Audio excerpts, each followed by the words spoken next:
Muchísimas gracias a la Fundación, a Luciano, a Lucía, a María Ignacia, a Virtudes, por estar aquí, por invitarme y por hacer posible este encuentro con ustedes, queridas señoras y queridos señores, en un día tan especial como es el Día dedicado a la mujer, que desde luego tendría que ser todos los días y todas sabemos muy bien que así debería ser, pero bueno, por lo menos un día todos y todas nos ocupamos de decirlo, de que esté en todos los medios en primera plana. Esperemos que esto vaya pasando y que llegue un momento que la igualdad evite que tenga que haber días dedicados especialmente a personas en situación de injusticia. Hablarles de mi poética es hablarles de mi forma de vivir, por eso he titulado así la ponencia, porque mi poética y mi vida están íntimamente ligadas. Así que, para que esta charla sea un poco más amena, voy a intentar que sea un poco amena planteándoles un juego. Les voy a plantear un juego. Vamos a suponer que yo voy a escribir una obra de teatro esta tarde y tengo que ver qué voy a escribir, qué me gustaría escribir, cómo lo escribiría. Siempre que me planteo escribir una obra nueva,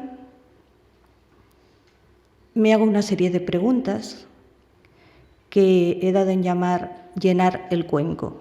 Llenar el cuenco es crear una urdimbre, un recipiente donde yo voy a poner los ingredientes que necesito conocer, que necesito saber antes de poner la primera acotación de la obra. Es como lo que necesito para cocinarla, lo que necesito para que eso pueda empezar. No son muchos. Yo no soy una autora que haga una estructura totalmente cerrada, pero sí creo que se necesitan saber algunas cosas y esta tarde les voy a contar lo que yo necesito saber con una salvedad, y es que esta tarde la protagonista de la obra voy a ser yo. Esto es una cosa un poco complicada porque siempre hay una parte de confesión, pero como no tengo nada que ocultar y creo que ustedes son personas buenas y generosas, creo que van a perdonarme esta confesión. De manera que, haciendo esas preguntas y siendo yo el personaje principal, iré mezclando pues quién soy, cómo ha sido mi vida, por qué escribo, para qué escribo y cómo escribo.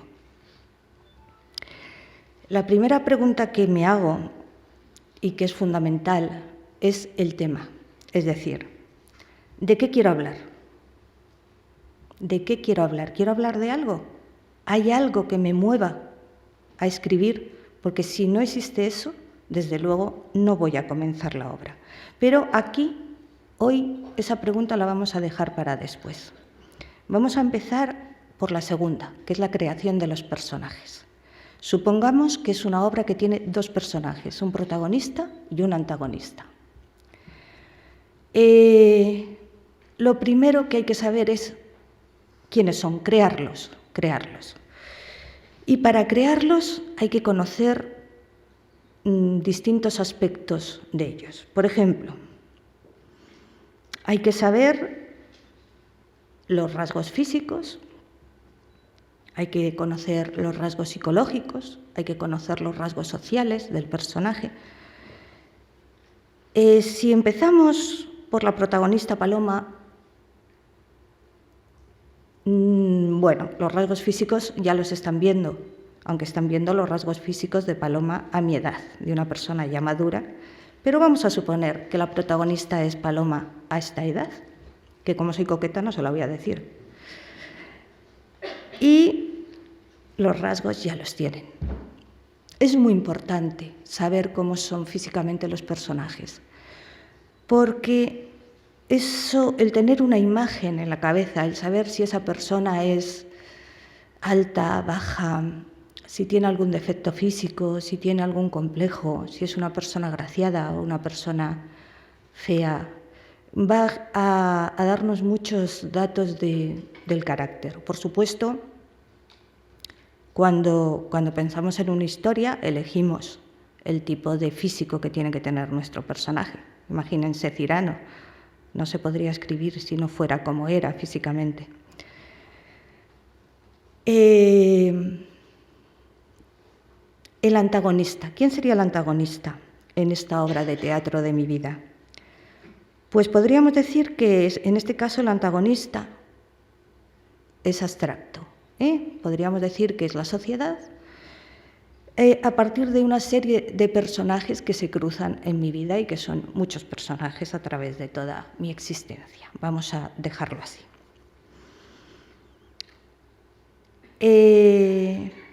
Una vez que tenemos los rasgos físicos del personaje, que pueden ser muy matizados, vamos a los rasgos psíquicos, cómo es el carácter del personaje. Y esto lo tenemos que hacer con adjetivos concretos. O sea, no nos tenemos que liar en irnos, no debemos irnos por las ramas, tenemos que concretar cómo sería el carácter, ¿no? Si hablamos de Edipo, pues diríamos Edipo es fundamentalmente valiente y luego tiene otros rasgos de carácter. Cada gran personaje de la historia del teatro tiene una psicología muy definida. Si pensamos en mí, yo apunto aquí una serie de rasgos que creo que tengo o que destacaría, aunque supongo que la gente que me conoce y añadiría alguno más, y desde luego mis enemigos muchos más de los defectos que yo he puesto aquí. Yo he puesto que este personaje es una persona resistente, insegura, valiente, trabajadora, pasional, confiada, orgullosa, exigente, responsable, soberbia, independiente, sensible y muy luchadora. Quizá un experto diría también que padece una neurosis atenuada por la madurez. Cuando veamos los antecedentes de la vida de este personaje comprenderemos un poco mejor este dato. Vamos a los rasgos sociales. ¿De dónde viene este personaje? ¿Cuál es su cuna? Bueno, hay dos hitos que marcan profundamente a Paloma. Uno es el venir de una familia muy humilde, que no ha tenido la posibilidad, mis padres no tuvieron la posibilidad de tener una formación, de tener una cultura. En mi casa no había libros y tampoco había expectativas de que por lo menos las hijas estudiaran. No obstante, y a pesar de que este era el origen de mis padres, ambos dos fueron personas, creo que muy inteligentes. Mi padre es un hombre que, a pesar de todo, prosperó durante una época de su vida hasta que ocurrió lo que ocurrió, que ahora se lo contaré. Y mi madre era una persona muy inteligente, que su pena más grande es no haber podido estudiar, y además estoy convencida de que hubiera sido una gran artista.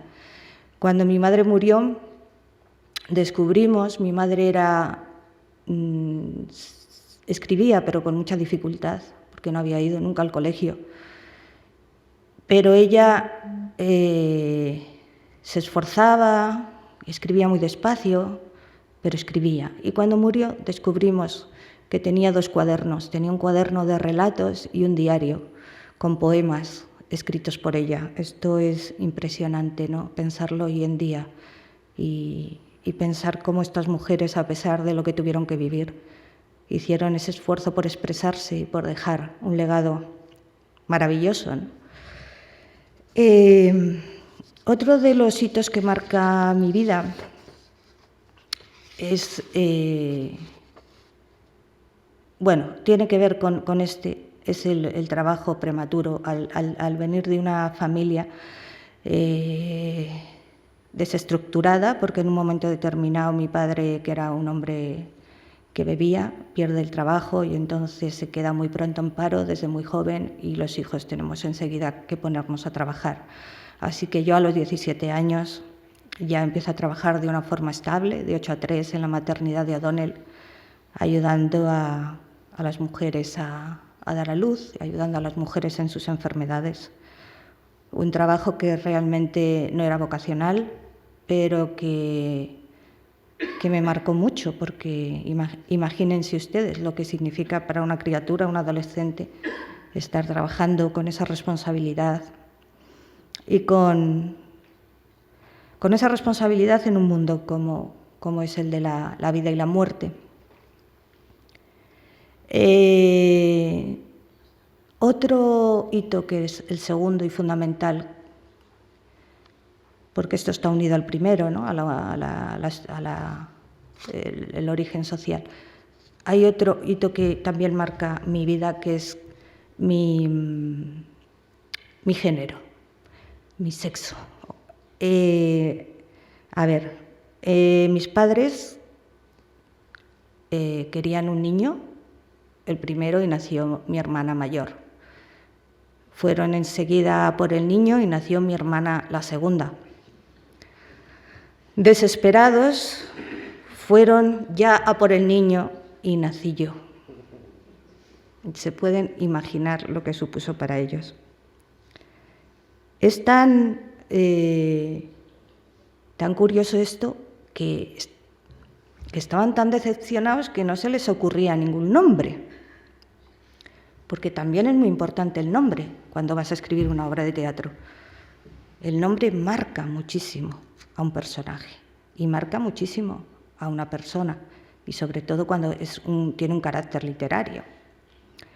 Entonces estaban allí decepcionados, diciendo, Dios mío, pues claro, tenían el nombre del niño y qué hacemos con ella y qué la ponemos. Y estaban así, y entonces mi madre dijo, bueno, tenemos que animarnos porque no la podemos tirar por la ventana. Y entonces miró así por la ventana y se quedó así y dijo, ¿sabes lo que creo? Que esta niña volaría si la tiráramos. Entonces se les ocurrió, ¿por qué no llamarla Paloma? Y mi madre me lo contaba, tan contenta, a mí me daba una pena terrible, pero ella me lo contaba muy normal y me decía, y desde ese momento dijimos, ella será el pajarito de la casa. Así que me convirtieron en el pájaro de la casa, lo cual es una imagen muy bonita y que bueno, que siempre he estado cerca de mi nombre y conectada con mi nombre. Mi niñez fue muy complicada por lo que les he contado. Mis padres, después de... bueno, claro, es que no he acabado la historia. Es que justo a los 14 meses de nacer el pajarito de la casa, nació el pichón. Y eso fue tremendo. Se pueden imaginar, porque nació mi precioso hermano y yo sentí desde muy, muy pequeña que me había destronado literalmente, me había quitado la cuna, el chupete, la teta, el centro de la cama donde ponen los padres a los bebés.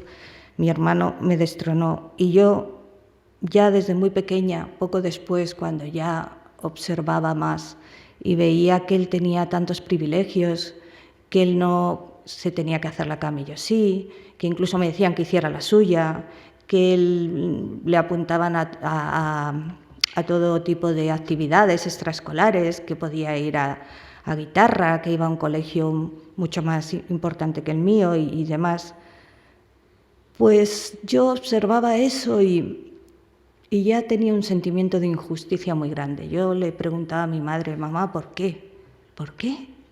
Si somos iguales, si somos hermanos, ¿por qué él, porque sea niño, tiene todas esas ventajas?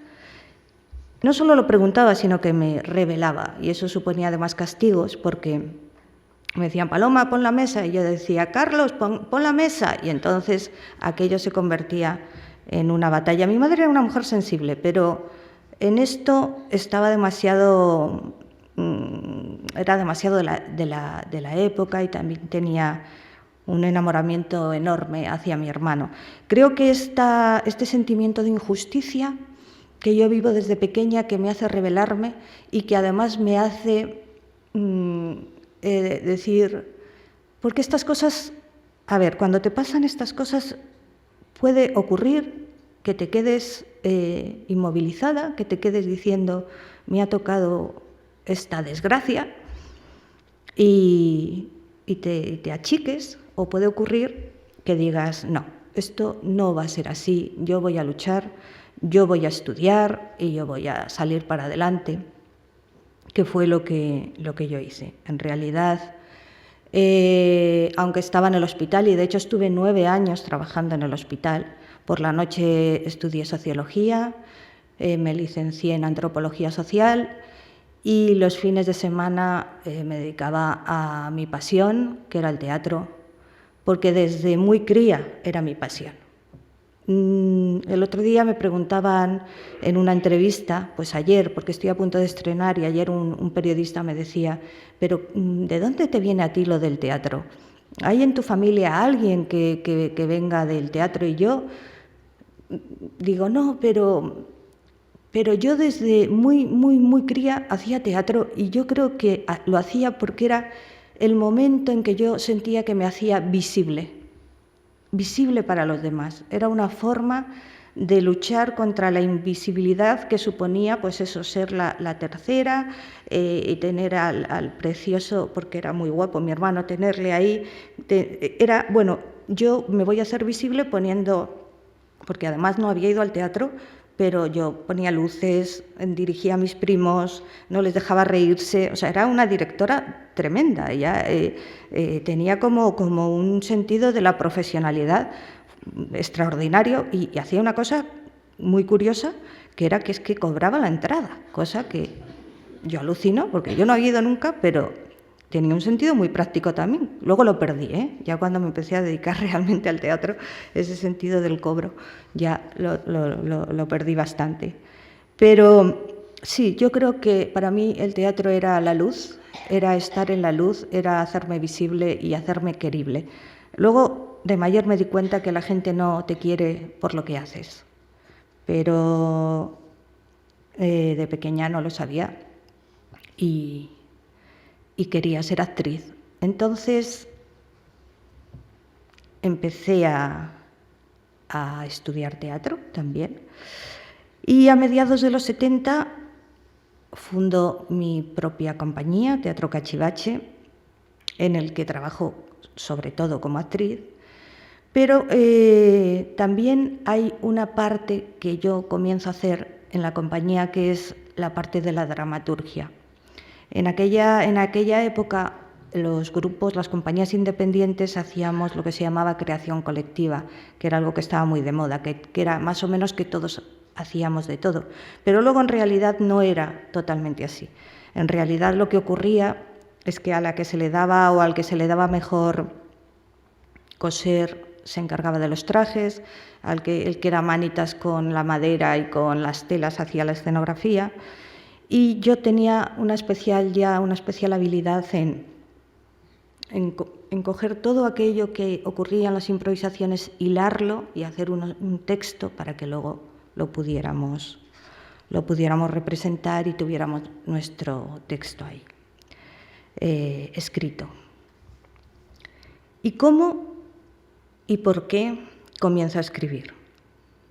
Bueno, pues una de las cosas es la necesidad que teníamos en la compañía de tener textos que reflejaran nuestros conflictos, nuestra situación, que tuvieran personajes jóvenes, y eso me anima a pensar que debo intentarlo. Pero bueno, el último empujón, tengo que reconocerlo, me lo da mi maestro de interpretación, Alberto Bainer, y mi unión con un dramaturgo, con Fermín Cabal, con el que me casé en el año 84, y que, bueno, en principio yo pensaba que él iba a escribirnos las obras, esas ingenuidades.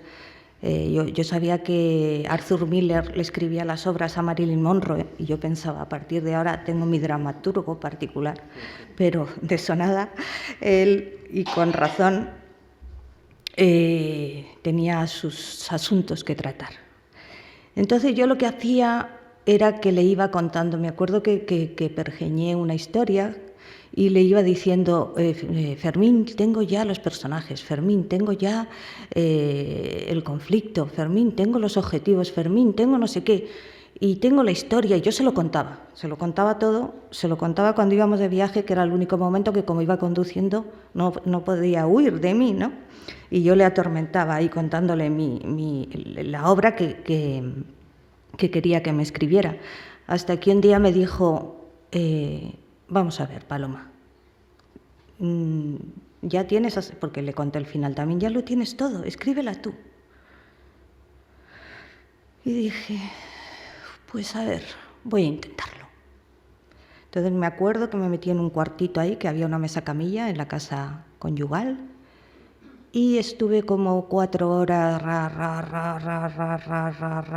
venga a escribir, con una sensación extraña, porque ya tuve en aquella primera experiencia de escritura en solitario, tuve la experiencia de lo que es la creación, del que llega un momento que ya no sabes lo que estás escribiendo y están los personajes actuando y hablando por sí mismos. Y creo que escribí 14 o 15 folios y salí al salón, se los di y le dije, ya la he escrito. Entonces él la leyó y se quedó así muy asombrado, lo recuerdo que me miraba así con unos ojos enormes y me dijo, Paloma, eres una escritora. Yo no me lo creí del todo, yo pensé que, bueno, que había leído con muy buenos ojos, que no podía ser, porque ser una escritora es algo que yo nunca había soñado, era demasiado. Pero esa obra, mi primera obra que luego desarrollé, pues se la empecé a pasar a mis colegas, actores, se lo pasé también a algunos autores amigos y la mandé a un premio. Y unos meses después me llamaron diciendo que había obtenido el Accessit del premio de teatro breve de Valladolid en el año 85 y que además de la alegría, la sorpresa, porque era un premio muy importante que se presentaban los grandes autores del momento, pues además del premio tenía la puesta en escena. Así que fue una alegría muy grande y empecé a pensar, no que era escritora, pero sí que necesitaba y que quería seguir escribiendo, quería seguir probando la experiencia de la escritura. Y ahora vamos a la siguiente pregunta del cuenco, que es la pregunta que uno también se tiene que hacer antes de escribir una obra, y es, ¿por qué? ¿Por qué quiero escribir esto? ¿Por qué escribo esto? Pues les diré que yo se lo he escrito cuando tenía una necesidad perentoria de hablar de algo, porque yo creo que la literatura no puede ser solo una visión estética del mundo, que la verdadera vulneración del orden establecido, de un orden que no me convence, que desapruebo, no está en cómo se dice, no solo está en cómo se dice, está fundamentalmente en desde dónde se dice, por qué se dice.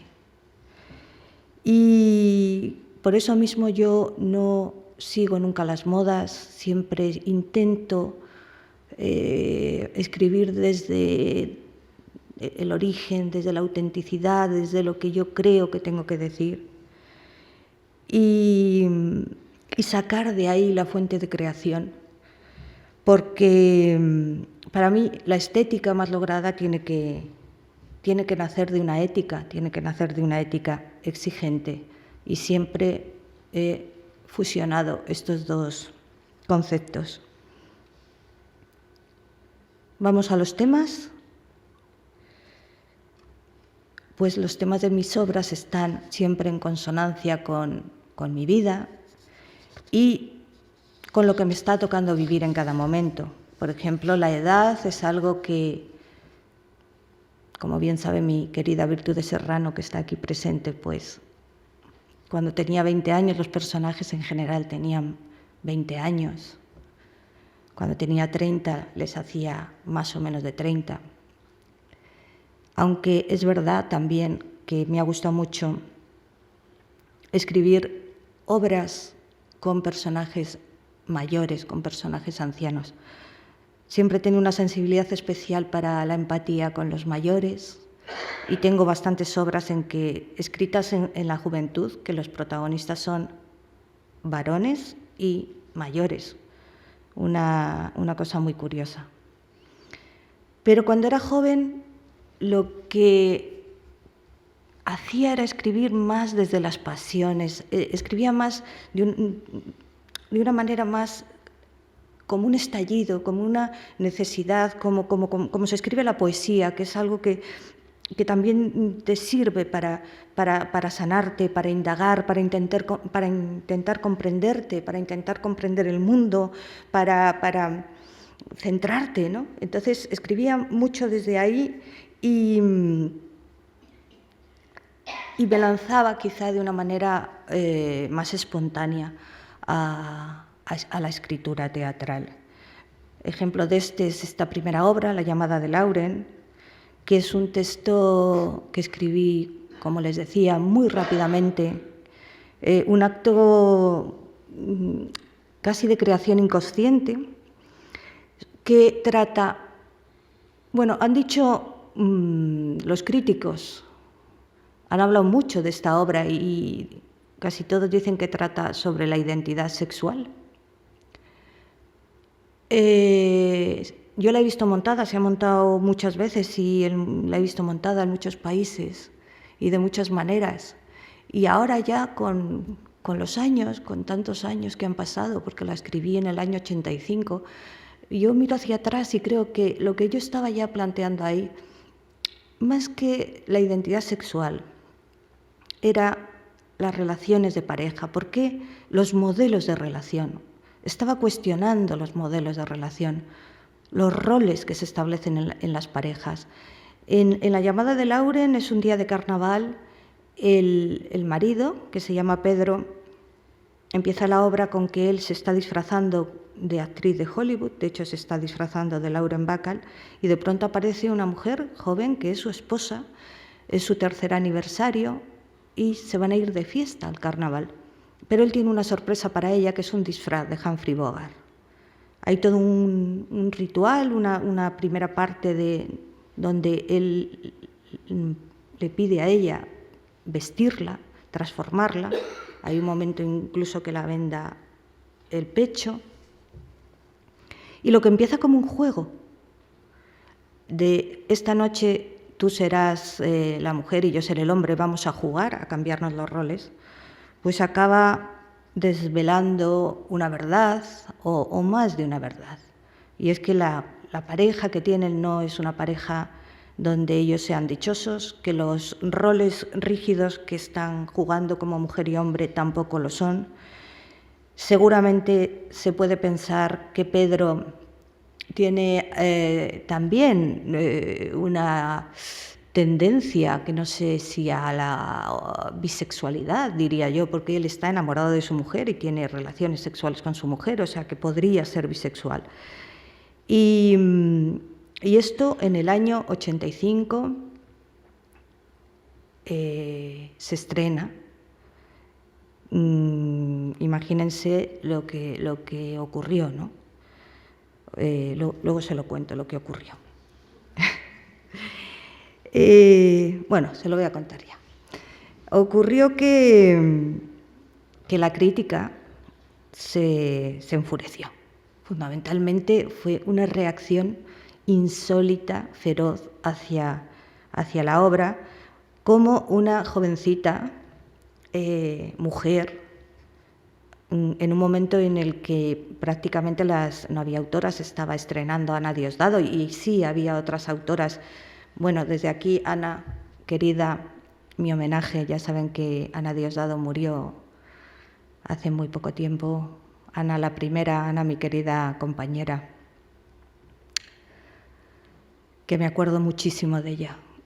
Y estaba Ana escribiendo, estaba estrenando, había otras mujeres escribiendo con muchísimas dificultades para estrenar. Y aparezco yo, joven, estreno mi primera obra y planteo una cuestión que para ellos era la identidad masculina. Bueno, pues las críticas fueron terribles, hablaron de que era una obra pornográfica, decían que hacíamos porno... Bueno, decían unas palabras muy raras, ahora ya ni me acuerdo.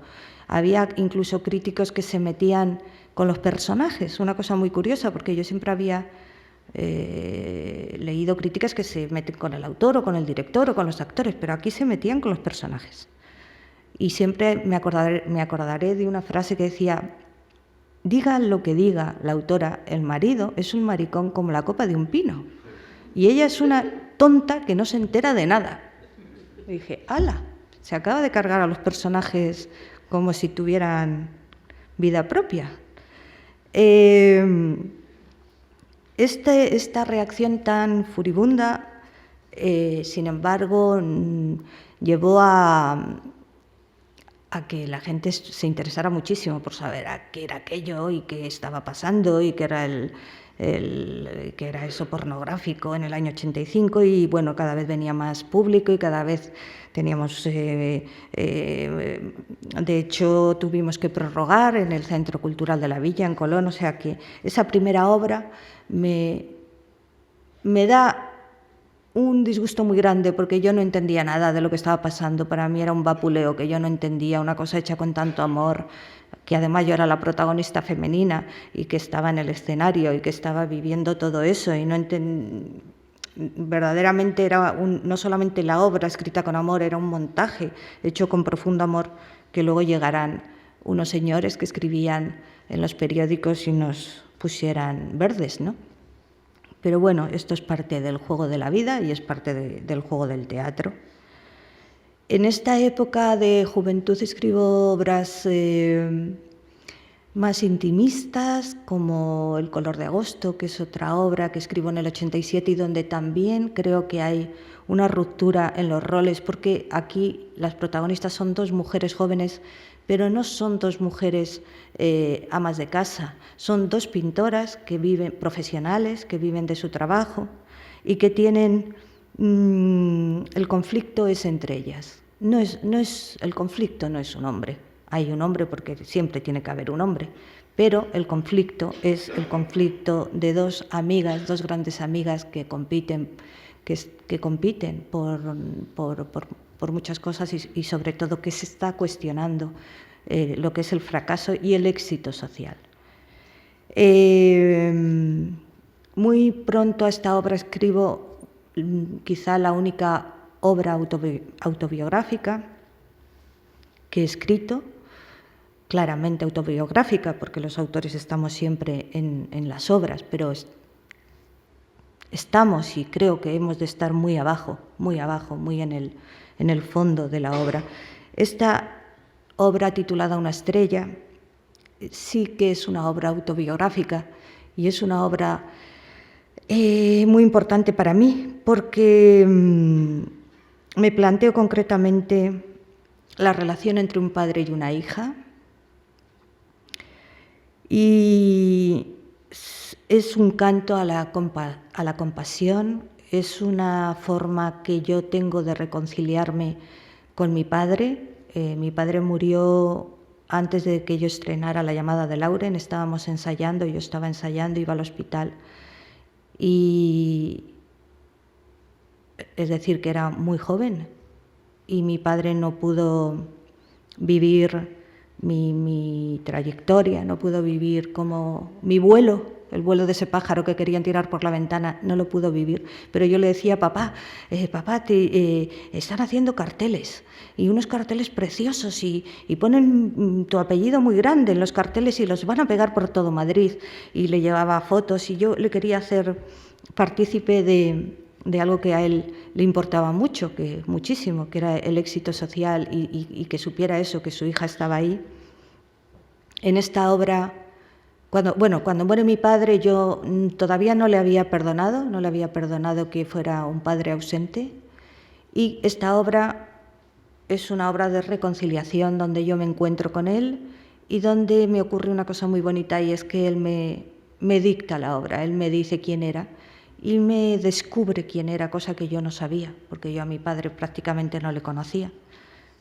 Y esta obra se estrenó y es una de las experiencias más hermosas que yo he tenido en el teatro. Durante esta etapa de los años 80 y 90 escribo de una forma imparable. Estoy sola, sin hija y, bueno, con la fuerza que da algo que para mí fue un descubrimiento total y absoluto. Yo descubro para qué he venido al mundo, una cosa que no tenía clara. Yo no sabía qué hacía aquí. Yo sabía que había nacido, que estaba aquí, que estaba luchando, pero cuando me pongo a escribir, digo, yo he venido a esto, yo he venido a transformar el dolor en belleza. Estoy aquí para coger el dolor, todo el dolor que yo tengo, todo el dolor que veo, y hacer con ello obras de teatro, hacer algo hermoso con el dolor y algo que los demás puedan también, algo que pueda transformar a los demás, que hagan el viaje conmigo una vez que se monten las obras. Esto es fundamental para entender mi poética, el afán de curarme, de sanarme, de transformar y de dárselo a los otros, de comunicarme con los otros, de decirles, vamos todos en este viaje, vamos todos en este camino, tenemos que cambiar el mundo. No podemos dejar el mundo como está, el mundo hay que cambiarlo.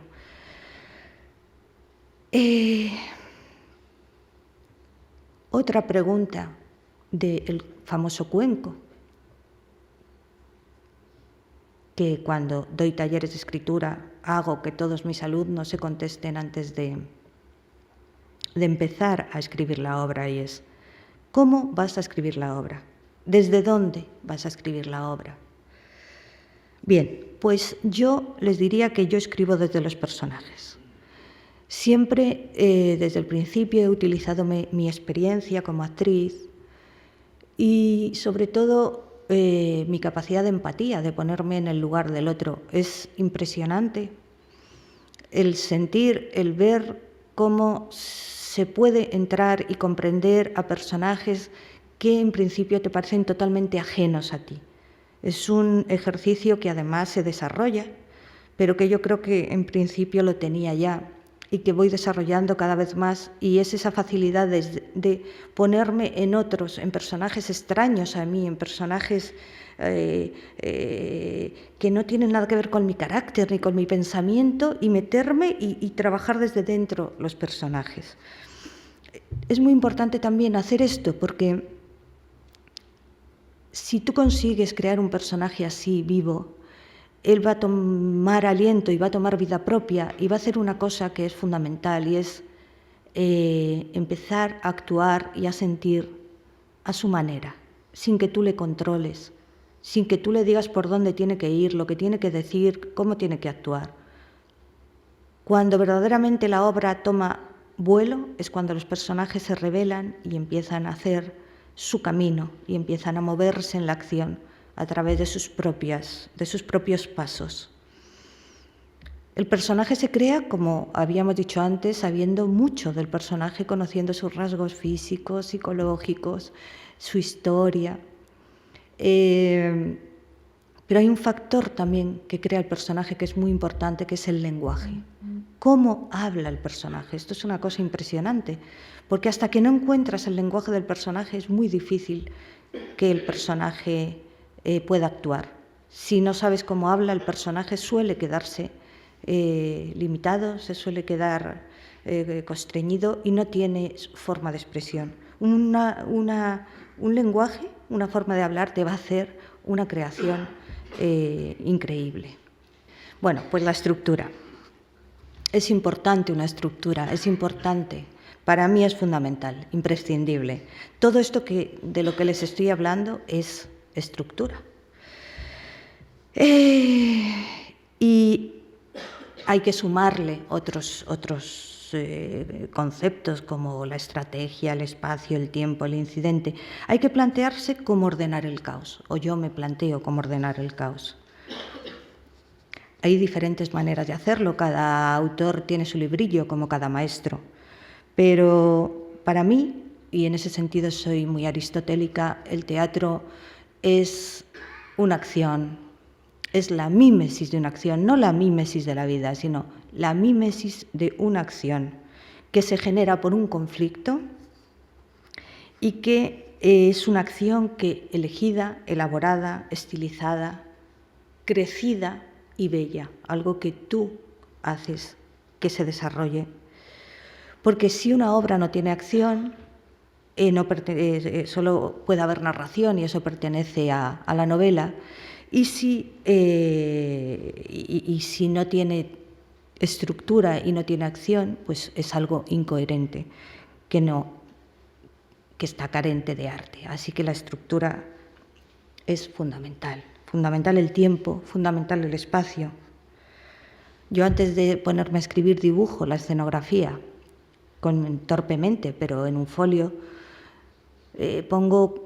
elijo dónde va a suceder, dónde ocurre la acción, porque imagínense lo diferente que es que ocurra en un espacio cerrado a que ocurra en un espacio abierto. Eso va a condicionar totalmente el desarrollo de la acción. Si es en un espacio cerrado, tengo que imaginarme cómo es, que si tiene puertas, si tiene ventanas, qué se ve por las ventanas, cómo son los muebles, hay algo particular en eso va a condicionar mucho, en el buen sentido, la escritura y te va a dar un conocimiento fundamental a la hora de escribir. Con el tiempo pasa lo mismo. No es lo mismo que ocurra la acción en un mes de pleno calor, en un agosto en Madrid, donde todo es calor, donde hay una sensorialidad en la obra que tiene que haber, ¿no? A que ocurra en invierno, que también hay una sensorialidad que es justo la contraria. Si hace frío, si los personajes están fuera y si llueve, si nieva, qué hora es. También un elemento muy, muy importante para mí es la urgencia. Las cosas no pueden ocurrir en el teatro de forma infinita. Hay que resolver urgentemente el conflicto. Tiene que ocurrir que lo que esté pasando necesite ser resuelto en poco tiempo. La síntesis es parte de la estructura. Busco mucho la síntesis, condensar, nada de hablar por hablar. Todo lo que no forma parte del todo hay que quitarlo. Todo lo que muchas veces los autores nos encandilamos con frases, nos encandilamos con momentos y luego tienes que saber reconocer que si esa frase no está y no cambia nada, tiene que estar fuera, o que si esa parte no está y no cambia el todo, tiene que estar fuera, no pertenece a la obra. Vamos pasando la vida y en el año 2000 llega mi hija Candela a mi vida, una niña tan hermosa y lista como tremenda, y algo cambia en mi manera en el cómo escribir, desde luego, porque empiezo a escribir a salto de mata, empiezo a escribir con muchas dificultades, porque la crianza, y bien lo saben las madres que están aquí y los padres si se dedican a la crianza, es muy, muy dura cuando te dedicas a una profesión tan social como es el teatro. Pero sigo escribiendo porque yo, si no escribo, me moriría. Yo siempre digo, lo único que le pido a la vida es escribir hasta el final, porque si dejara de escribir se acabaría mi vida. Es lo mismo para mí la vida que la escritura. Entonces es una época donde quizá hay un cambio en mi teatro. Paso de escribir obras más intimistas a escribir obras con contenidos más sociales. Quizá la madurez también me lleva a pensar o a vivir algo importante, y es que dejo de entender o dejo de buscar mi propia sanación, dejo de buscar tanto dentro de mí misma y empiezo a pensar que tengo que mirar más hacia afuera, que tengo que dar, que ya estoy lo suficientemente curada de mi neurosis como para poder dar a los demás y proyectar mi mirada hacia afuera. En este sentido, es un momento en el que creo una asociación que se llama Caídos del Cielo, que es una asociación en la que hacemos teatro con personas sin hogar. Este es un aspecto fundamental en mi vida, porque tiene que ver con todo lo que les he contado, de mi proceso personal, de mi intención de no solo cambiar el mundo a través de las obras, sino cambiarlo con las personas que están en una situación tan desoladora, excluidas, que están ahí, y que yo sé el poder que tiene el teatro y yo sé que el teatro les va a ayudar. Empiezo a hacer talleres con personas sin hogar, descubro el mundo artístico que llevan dentro, porque casi todas estas personas que han terminado en la calle o que están excluidos son personas hipersensibles. Yo siempre digo que son personas a las que un día se les rompió el corazón o la cabeza y no tuvieron la fuerza para reconstruirlo, porque no tienen recursos para defenderse del mal. Estas personas me han demostrado su inocencia, me han demostrado su arte, me han dado muchísimo amor, me han enseñado muchísimo de la vida y del teatro, y he montado con ellos varias obras, algunas de ellas como Magia Café o la propia Caídos del Cielo, donde ellos son los protagonistas de las historias que contamos. Les puedo decir que sigo en este proyecto, que es una de las cosas más hermosas que me ha pasado en mi vida con el teatro, y que de las personas con las que empezamos a hacer teatro, con las personas los sin techo, ahora mismo no hay nadie que esté viviendo en la calle. No hay nadie que esté viviendo en la calle. Están todos o en habitaciones, o en pensiones, o en casas, y realmente el poder sanador del teatro es una cosa impresionante, algo impresionante. Debería haber teatro en las escuelas, debería haber teatro en todos los sitios donde hay seres humanos, porque el teatro te permite, a través del juego, ser otro, te permite además sentir lo importante que eres, porque es un trabajo grupal. Tienes que estar para que se pueda hacer teatro. Si falla uno de los actores, no se puede hacer la obra. Tienes que cumplir, tienes que ser responsable.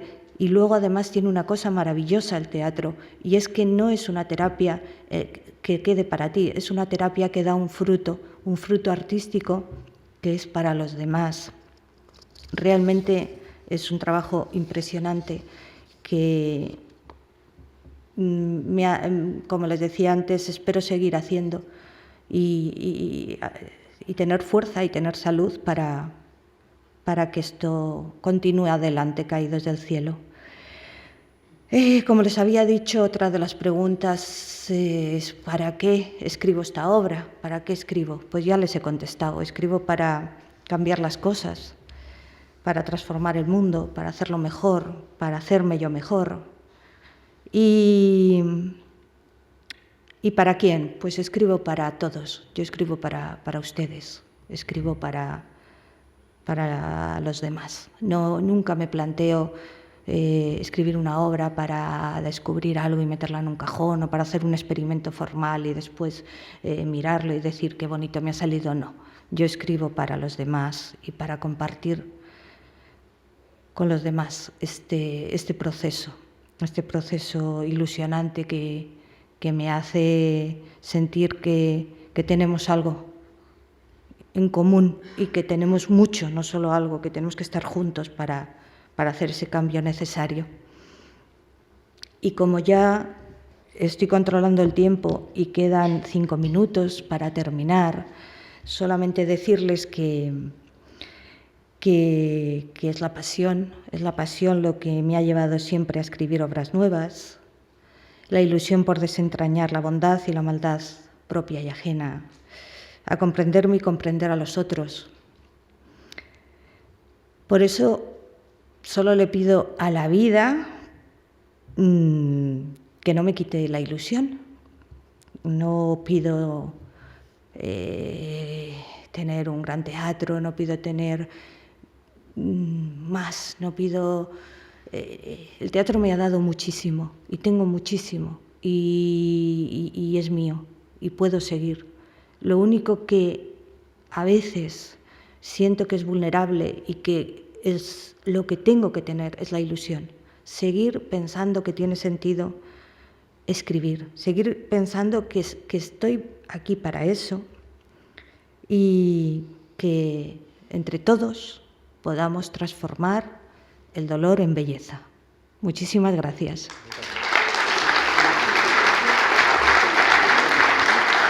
Muchas gracias.